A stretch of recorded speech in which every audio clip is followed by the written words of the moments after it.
Welcome to another RTS news video. We're going to be talking about the latest news in RTS. Now let's jump on into the video. First up today, we have some news from Stormgate, a brand new RTS that has recently released in early access. People are saying less and less people are playing.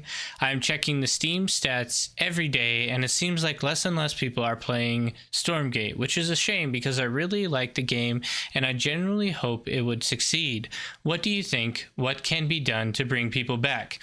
This game is quite an interesting game, and it does hint a little bit at the rise and fall of RTS genres across the world, where I think they struggled a little bit with balancing a pay-to-play scenario for a free game with also some really great content that you get just from owning the free game as well. So it's a little bit of a struggle session, in my opinion, with how they marketed this game, and I think that's one of the reasons they're having issues. I am curious to see how they will transition as they continue to grow, as it is still in early access. But definitely try out Stormgate for yourself and see what you think of this free but pay-to-play game, in my humble opinion.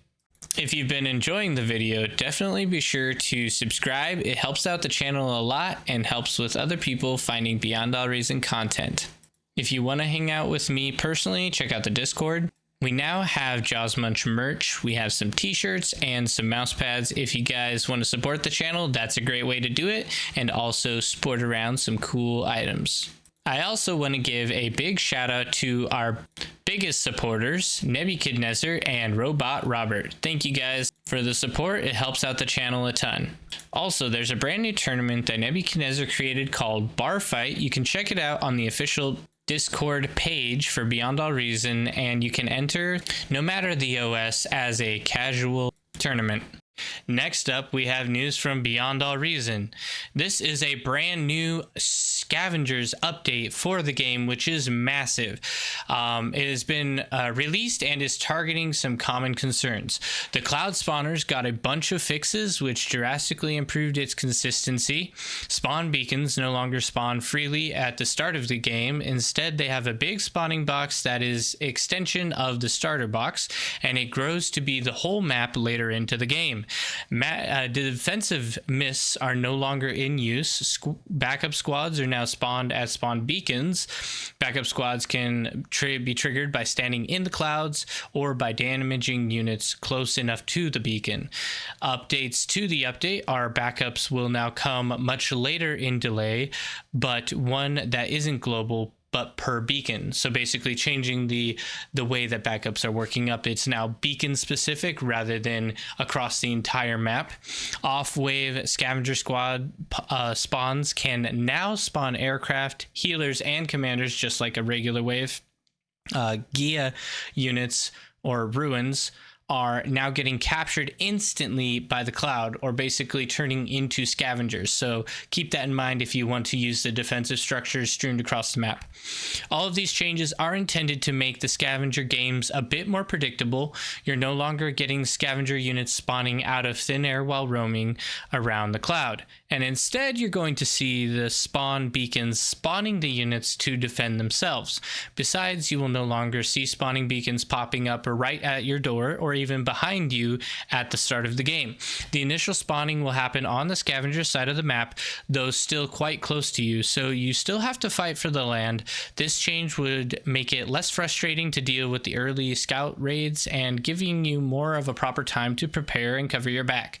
As always, leave feedback in the suggestion channel on the Discord page, or the Scavengers developer channel, or here in the comments. I'm expecting some of these changes to have balancing issues, which I'm more ready to deal with as soon as I am aware of them. This is a massive update for those who are wanting to see what Scavengers become. For those who don't know, Beyond All Reason has a Scavenger game mode that enables you to fight against a more complicated AI that's kind of more like a little bit of a tower defense with like waves of enemies pushing on you that become more and more difficult as it increases. I think this is a great update, and I'm excited to see how it turns out in the actual game. I haven't had a chance to try it out for myself, but we will see. All right, thank you guys. Let's move on to the next one. Another update, which I did not know this was possible, something very cool. We can see that bar is available on the Stream Deck, and apparently it works great. So if you're on the go and you want to get a little fix of Beyond All Reason, you can now do it in the car. Here is some news about a strategy podcast. Looking for strategy gamers to join our new podcast venture. Hi, I am Al, and I've been partnered with Nuno from Strategy and Wargaming to start a new podcast covering all of the strategy video games. Don't worry, this isn't a promo post. It's actually a reach out to find suitable candidates to join us in this venture. If you love all kinds of strategy games and love talking about them, you could be the person or persons we're looking for. I'm searching for one or two interesting, fun, knowledgeable, and passionate people to join our team. You'll need to be fluent in English and have access to a microphone, a couple of spare hours a week, and enjoy strategy games. This is all that's required. This isn't a volunteer role either. If, and I appreciate that it's a big if, we start to make money, any profits will be shared equally. I'm offering an opportunity to become partners in this. We already have a website and Discord. So if this is something that you guys would like to check out and try to apply for, you can find it on the Reddit under r/strategy games. It was recently posted. Just look for the title, Looking for Strategy Gamers to join our new podcast. And if you are knowledgeable, you can apply and see if maybe they would be willing to take you on. Now let's move on to the next section. With this one, we have a little bit something different. This is a YouTube video talking about strategy in particular, and this was shared to me in our Discord page. Let me know in the comments what you guys think about this one. An elastic defense, or defense in depth, is a military strategy aimed at slowing down and wearing out one's enemy through the use of multiple defensive layers rather than relying on a single rigid defensive line. Typically, such a defense incorporates fallback positions, counterattacks, and flexible response tactics to absorb and dissipate the enemy force's momentum.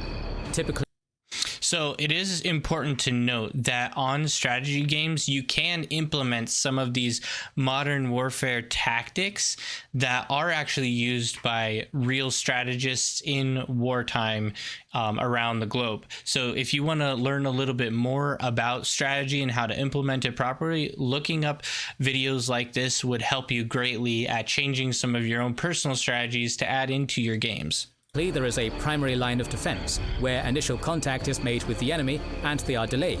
This is followed by secondary lines, where forces pull back and regroup once breaches emerge in the primary line.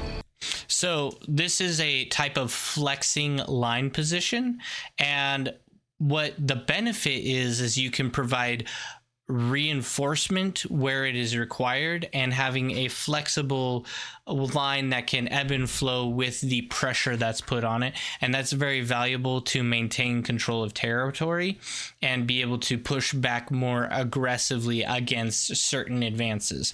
So this is a great strategy to use in your games when you have a chance. The flexible defense has highly mobile units repositioning themselves across different points in the lines who can perform counterattacks rather than holding fixed positions. The idea of the entire defense is to bend like elastic rather than break. As attackers penetrate the initial lines, defenders pull back in a controlled manner, drawing the enemy into killing zones. And let's move on to the next one.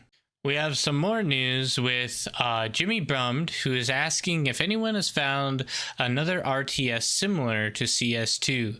I'm not a particular RTS fan, he says, but CS2 campaign captured my heart, and it was one of the most fun and engaging gaming experiences I've ever had. I'm craving that itch again, and I'm wondering if there is an RTS with a similar vibe. What I really liked is that I'm a huge RPG fan, and it had RPG elements like purchasing and researching units, upgrades in the cantina. Thank you for the advice. That is something that I hope to see with a bunch of RTSs coming in the future, is a working in that style of upgrading and like more of a growing campaign that is very just fluid to the player of RTS. I think that was really, really cool what StarCraft did there, and I hope to see that sometime in the future. Anyway, guys, thank you all for watching. I hope you learned a couple of the things that are up and coming and had a good time seeing this news with me today. If you did, definitely check out the channel, and I will see you guys on the battlefield.